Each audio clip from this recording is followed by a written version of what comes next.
CBS 라디오 김현정의 뉴스 쇼.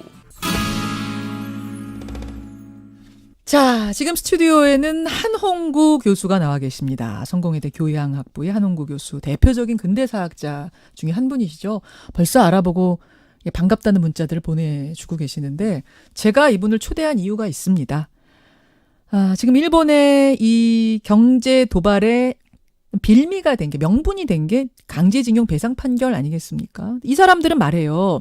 1965년에 한일 청구권 협정에 한국이 사인하지 않았느냐. 그러면서 너희는 모든 청구권을 그때 포기한 거 아니냐. 근데 왜 이제 와서 돈 달라고 하는 거냐? 요게 하나고요.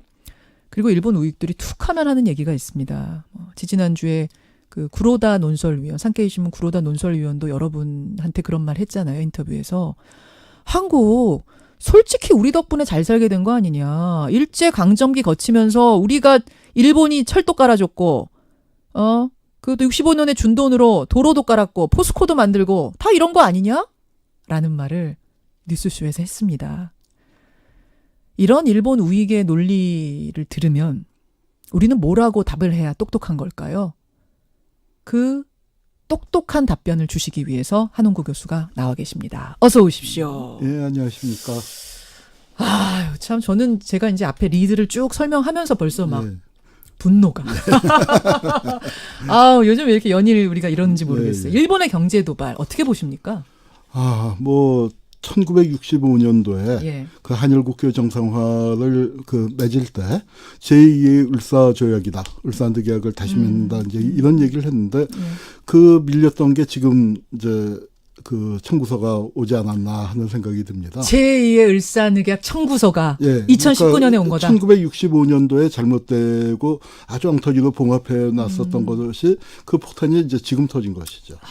그렇게 읽고 바로 계시네요. 그게 이제 우리가 청구권이라는 표현을 쓰는데 저는 이것도 이제 대단히 문제가 있는 표현인데요. 예. 사실은 우리가 그 일본한테서 받았었던 건 전쟁 배상금이죠. 그렇죠. 그 우리가 강제 지배에 대한 배상금인데 그 성격을 모호하게 해놨고 예. 또 특히 이제 정말 법적으로 문제가 되는 거는 일본의 식민지 지배가 그냥 무효다. 이미 그 무효라는 거 지금 효력이 끝났다. 일본 측은 그렇게 해석을 하고 우리는 처음부터 그 원천 무효였다. 불법이었다. 이제 하는데 아니다. 일본은 식민지 지배는 합법이었다.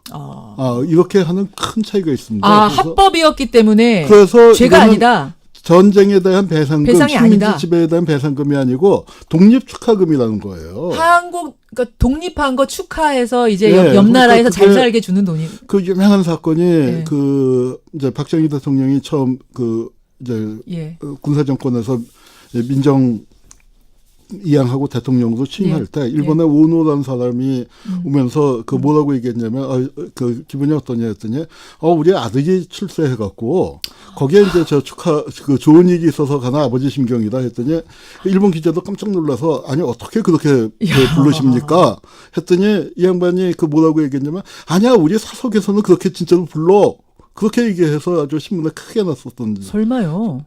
그 누구하고 사석에서요? 누구하고?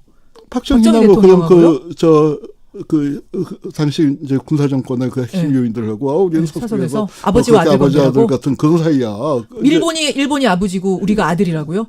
설마 우리가 아버지였겠습니까?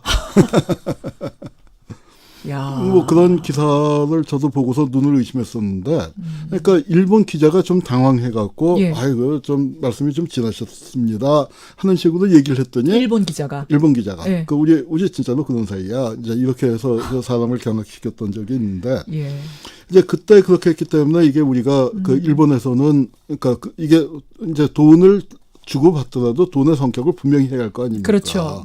그러니까 그 액수를 따지더라도 3억 달러라는 게 그 식민지 지배에 대한 걸로 그 당시 정부에서 박정희 정부도 요구하기는 12억 달러가 좀 넘게 요구했었는데 뭐 반의 반 정도밖에 못 받는 것이고 거기에다가 그다음에 이제 차관까지 2억 들어오지 않았습니까? 3억 달러 받고 2억 차관 받고. 그러니까 그건 뭐냐면은 이제 저하고 그 앵커님하고 이제 톡톡톡 하다가 제가 때려서 다쳤어요. 다쳤으니까 치료비가 많이 나왔을 거 아닙니까? 그러면은 내가 치료비를 일부 대주고 야 치료비 모자란다고 했더니 내가 그건 빌려줄게. 그런 재미네요, 정말. 거의 뭐 비유하자면 그런 식이 돼버린 겁니다. 게다가 때린 거에 대해서 잘못했기 때문에 주는 돈이라고 한 것도 아니잖아요. 사랑의 매. 사랑의 매. 잘 되라고.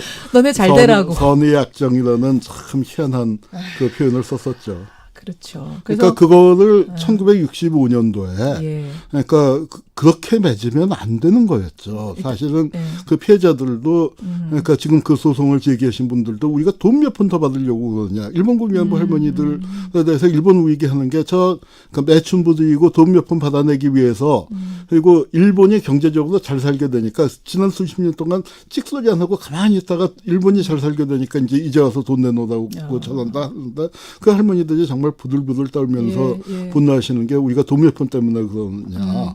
너희가 잘못했다는 사과 한마디를 해라 이거죠. 그렇죠. 그렇죠. 그러니까 지금 한홍 교수님 말씀 들으면 1965년에 일단 그 협정을 맺은 게 잘못했다. 협정은 맺었어야죠. 협정은 어떻게든 한국과 일본이 그 불행했던 과거를 털고 앞으로 나아가야 하는데. 협정 자체는 맺어야 되는데. 협정은 그럼요. 그러니까 일본이 내용이 문제였다. 그럼요. 내용을 명확히 하지 않고 돈부터 받았다. 내용과 형식에서 다 문제가 있어요. 자, 그럼 우리가 일단 그 부분에서 잘못한 게 있어요. 우리 그 당시 정부가.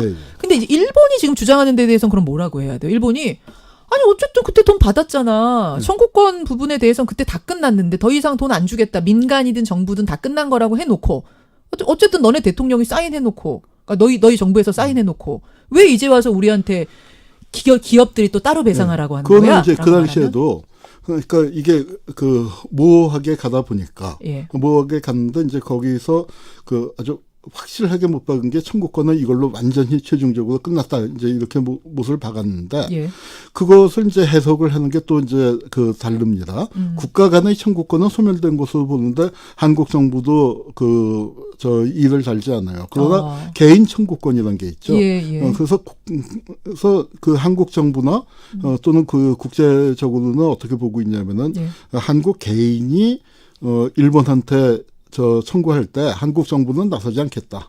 그러나 이건 개인이 일본 정부를 상대하는데 그 어떤 외교적인 보호 조치를 한국이 행사하지는 않지만 이건 개인이 해야 할 문제다. 해결해야 할 문제다고 일본도 그 점은 인정해왔습니다. 90년대까지는 개인 청구권은 살아있는 것으로 다 인정을 해오다가 2000년대에 들어와서 그러니까 2000년대에 들어왔다는 건 뭐냐면 전 세계적으로는 냉전이 끝나고 대보상 그러니까 각 나라에서들 군사독재 정권이 이제 퇴진을 하고 개인이 이제 그 권리가 신장이 들고 권리의식도 높아지면서 과거에 그 수십 년 동안 억눌려 있다가 일본을 상대로 소송을 제기하기 시작을 했단 말이에요. 그러니까 일본이 개인 청구권을 인정했었던 중요한 이유는 뭐냐면요. 가령 일본 사람들도 미국에 대해서 청구할 수 있는 권리가 있는 거 아닙니까? 그렇죠. 그러니까 개인 청구권을 한국에 대한 걸 부인해버리면 이것도 사라져 버리니까. 자기들의 개인 청구권도 그러니까 사라져 버리니까. 국가대 국가의 그 개인 간의 청구권을 일본이 샌프란시스코 그 평화조약을 통해서 이제 전부 다 그 사라져 버렸지만 그 일본 개인이 그 각 나라에 대해서 갖고 있었던 거. 그러니까 이 청구권 문제에 대해서도 그 우리가 들으면은 황당하지만 일본 사람들 밑바닥에는 뭐가 깔려 있냐면요. 청구권이라는 건 두 나라가 같이 이렇게 섞여 있다가 분리가 될 때 서로 그 재산을 정리하는 문제 아니겠습니까? 그렇죠. 일본 사람들 입장에서는요. 한국에다가 일본이 두고 간 재산이 훨씬 많다 그렇게 얘기하는 거예요. 자, 요렇게 그게 바로 밑바닥에 깔려 있는 겁니다. 우리 덕에 잘 살게 되지 않았어? 36년 동안 우리가 깔아준 철도와 우리가 신문물 넣어준 것 때문에 지금 잘 사는 거 아니? 이게 깔려 있군요. 거기에다가 그런데 그렇게 얘기한다면 우리는 또 이렇게 얘기할 수가 있죠. 사실 일본이 그 전쟁에서 완전히 폐허가 되지 않았습니까? 완전한 폐허에다가 그 원자폭탄까지 떨어지고 이제 그 기진맥진한 상태였는데 정말 이 45년에서부터 50년 사이에 일본 그에 대한 기록을 보면 처참하게 이루 말할 수 없거든요. 그런데 그 일본이 어떻게 해서 부활했습니까? 바로 한국전쟁. 한국전쟁, 전쟁 특수라는 걸 통해서 일본이 그 부활하게 된 거고, 그리고 또 더 거슬러 올라가면, 사실은, 유럽에서는 독일이 분단됐습니다. 왜 분단됐습니까? 전쟁을 일으킨 책임이거든요. 그렇죠. 그리고 다시 그 지역의, 유럽 지역의 평화를 위협해서는 안 된다라고 했는데, 똑같은 논리가 적용된다면은 어디가 분단됐어야 했을까요? 사실은, 그러니까, 일본이 우리에게 일본이 주고간 분단됐어야 된다. 가장 그 나쁜 유산은 식민지 지배도 있지만 분단입니다. 그러니까 그래서 그런 분단의 책임 그리고 그것 때문에 우리는 전쟁을 치르게 돼서 정말 그 수백만이 죽고 다치고 이제 그런 비극을 겪었는데 일본은 그게 하늘이 준 축복이다. 하늘이 준 축복이다. 네, 그렇게 이제 원자 폭탄의 비극으로부터 우리를 다시 살아게 할 수 있었던 건 한국 전쟁이다. 한국 전쟁에 무기 팔고 뭐 이래가지고. 뭐 완전히. 근데 그때 일본이 그렇게 우리의 쪽 무기를 막 팔아서 돈을 벌 수 있었던 건 미국이 자기네 무기를 갖고 오기에는 너무 멀어서 그랬던 거예요? 무기보다는 전쟁 물자죠. 전쟁 물자들. 여러 가지 물자들. 여러 가지 물자들이고 그다음에 이제 뭐 미국의 정책이 바뀌게 되는 데는 그 중국이 그 이제 공산화되고 뭐 이제 이런 상황들이 벌어지면서 이제 입장이 바뀌었는데 일본이 뭐 철도 깔아주고 어쩌고 저쩌고 이제 하지만 거기에 대해서는 그 일본이 일제 시기에 한국에서 뭐 일정한 뭐 근대화랄까요? 그런 것들이 이루어진 것은 사실입니다. 그런데 그것이 과연 누구를 위한 것이었느냐?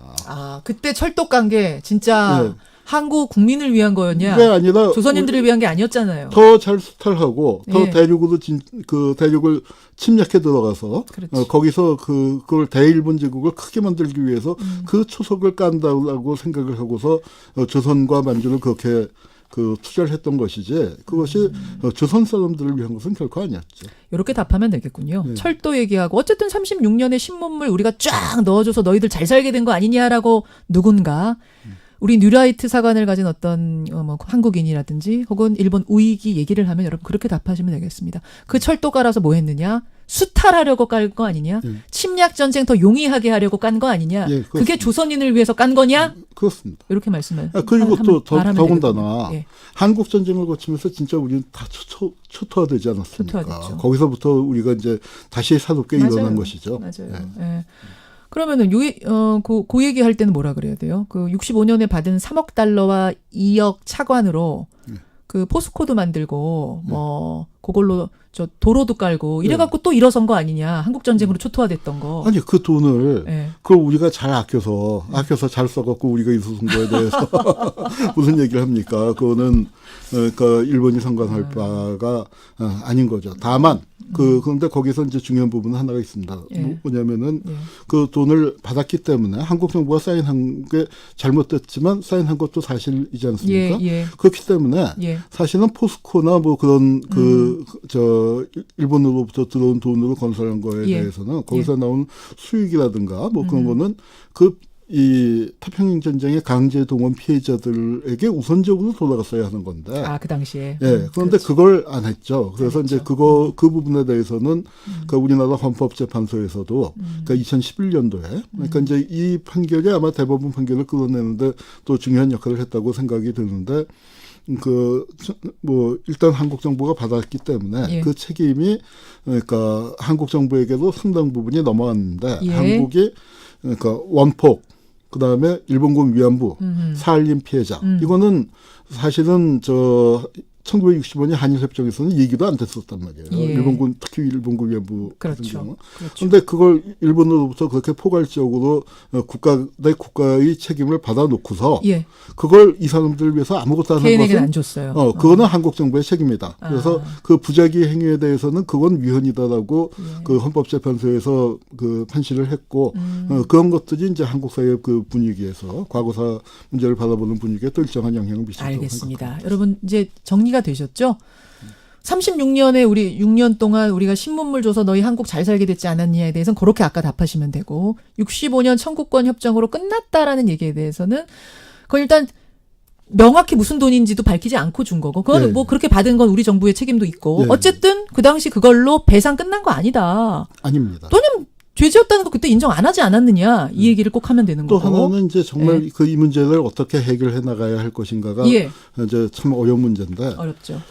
상당히 장기적인 걸 각오해야 할 것 같습니다. 이번에 일본이 이 수출 규제한 데서도 보면 이제 김상조 그 정책실장이 이제 한 말씀 하셨다가 총리가 이제 나서서 또 좀 하셨는데 롱리스트가 있다는 말씀을 했잖아요. 한 100여 개 리스트를 근데 그 중에서 준비하고 있다. 그러면은 예. 보통 이제 그 외교 관계에서 예, 예. 기분이 나쁠 때는 예. 그 100개의 리스트가 있으면 그 중에서 73번째 거나 한 81번째 거를 예. 먼저 꺼내서 쓱 하면서 우리 기분 나빠 이렇게 이제 그걸 보이는 거죠. 가령 하노이 회담에서 끝난 다음에 김정은이 미국에 대해서 굉장히 기분이 나빴을 거 아닙니까? 하노이. 예. 그런데 거기서 기분 나빠를 표시를 하되 판을 깨는 건 아니죠. 그렇죠. 그러니까 그건 기분 나쁘다는 걸 충분히 표시하면서 시그널만 주는 거죠. 판은 안 깨고.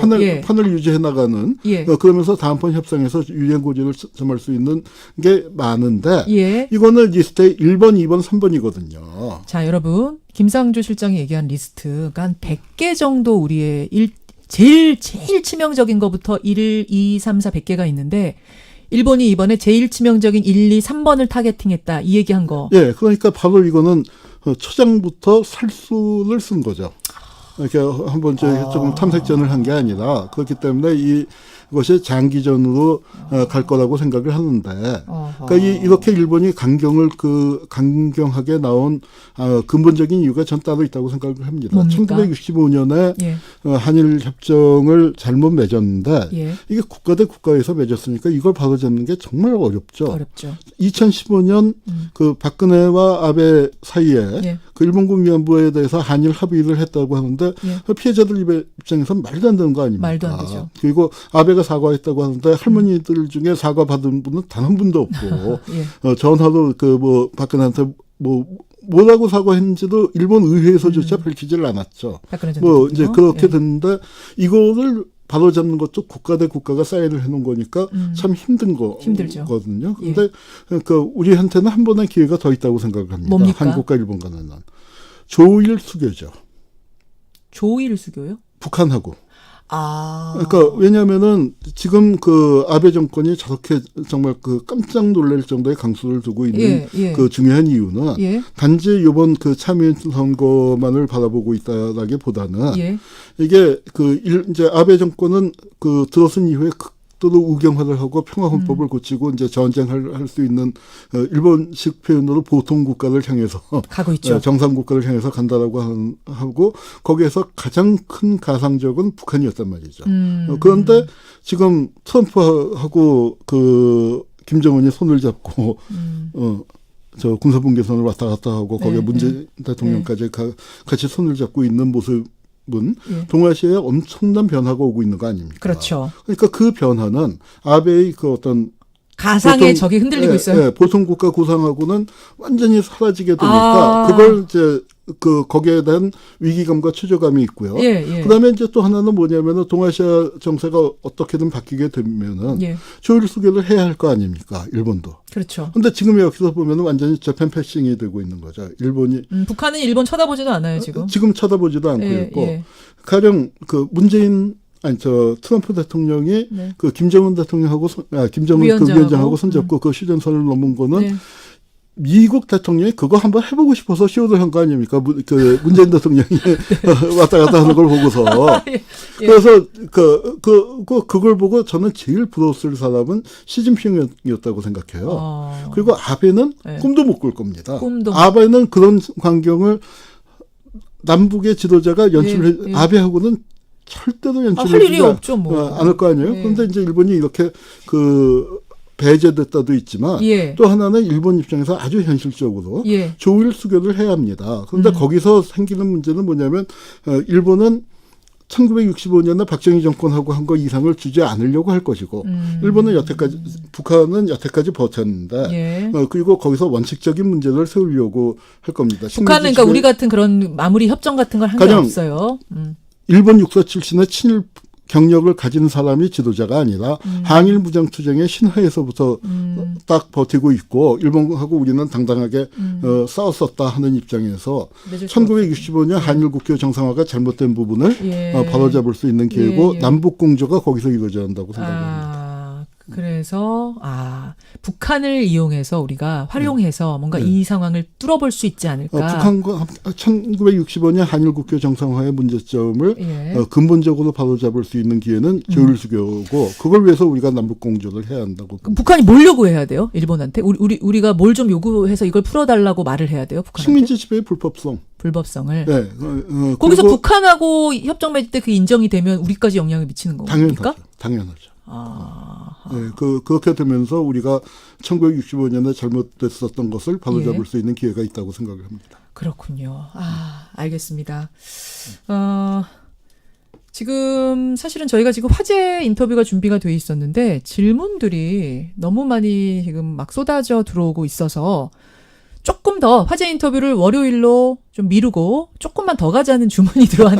일단 교수님 괜찮으세요? 아, 예. 예. 청취자 문자들을 좀 보니까 50여 년 전에 맺은 협정으로 지금의 우리가 이렇게 고생을 하고 있군요. 그러니까 국가의 리더가 얼마나 중요한가에 대해서 다시 한번 생각해 보게 된다. 그러셨고요. 안승일님, 아까 일본이 자기들이 한국의 아버지 국가라고 했다는 거. 정말 답답합니다. 그러셨어요. 1965년은 협정이 아니라, 친일본 정권이 한국에 탄생한 데 대해 일본이 원조 준 거 아닙니까? 이분은 이렇게.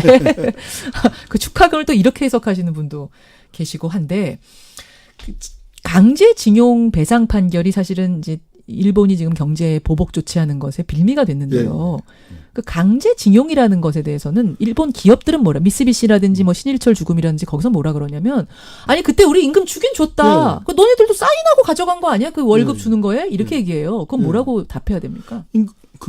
이제 뭐 임금을 주긴 줬지만 그것이 이제 일본으로 가게 된 것 자체가 자발적으로 간 사람들도 있고 또 강제 동원돼서 본인의 의사와는 상관없이 뭐라고 하면서 데려간 거예요? 그럼? 그러니까 이제 그 큰 구조는 어떻게 되냐면은 일본이 전쟁에 그러니까 일본군 숫자가 태평양 전쟁 그 말기에 가면은 700만 가까웠거든요. 그러니까 일본에서 노동력을 가진 사람은 다 전선에 투입이 된 거예요. 그렇게 되니까 그 부족한 자리를 조선 사람들을 데려다가 그 메꾸게 되는데 조선 사람들 입장에서는 다 집안에서 농사짓던 가정인데 내가 거기 끌려가면은 누가 농사를 짓습니까? 걱정이 많이 되니까 이제 뭐 탈출하는 사람도 많이 있고 이제 이렇게 된 상황인데 이제 끌려가서는 뭐 우리 그 군함도 영화에서도 그 짧지만 아주 강렬하게 묘사가 됐듯이 어마어마한 고생을 하면서 했고 또 그다음에 그 과정에서 희생돼서 돌아오지 못한 분들이 한 30만 정도 잡습니다.